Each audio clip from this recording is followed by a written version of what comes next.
আসসালামু আলাইকুম রহমতুল্লাহ।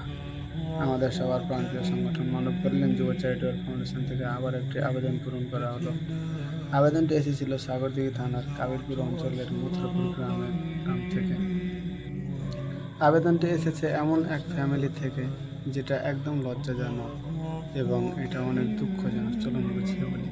একজন মায়ের 6টা ছেলে সন্তান থাকা সত্ত্বেও সেই মাকে খাবারের জন্য এদিক ওদিক ছুটে বেড়াতে হয়। সত্যি একটি মায়ের জন্য এর থেকে কষ্ট দেখার কি হতে পারে?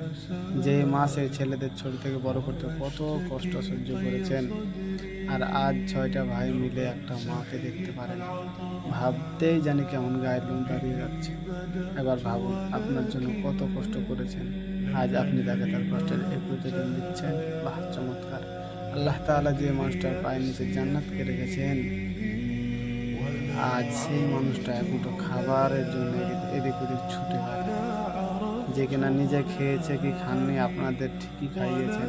6টা ছেলেকে খাওয়াতে না পারার ভয়ে কই আপনাদের কাউকে তো ফেলে দেননি। আর আজ আপনারা 6 ভাই মিলে একটা মাকে দেখতে পারেন না। আফসোস। আল্লাহ তুমি আমাদের সবাইকে হেদায়েত করো, আমিন। আল্লাহ তুমি আমাদের সবাইকে বৃদ্ধ মা বাবার খেয়াল রাখার তৌফিক দান করো, আমিন। আলহামদুলিল্লাহ, আজকে 510 নম্বর আবেদন পূরণ হলো। সবাই দোয়া করবেন আমাদের জন্য এবং আমাদের প্রাণপ্রিয় সংগঠন মানব কল্যাণ যুব চ্যারিটেবল ফাউন্ডেশনের জন্য। আমরা যেন সারা জীবন অসহায় এবং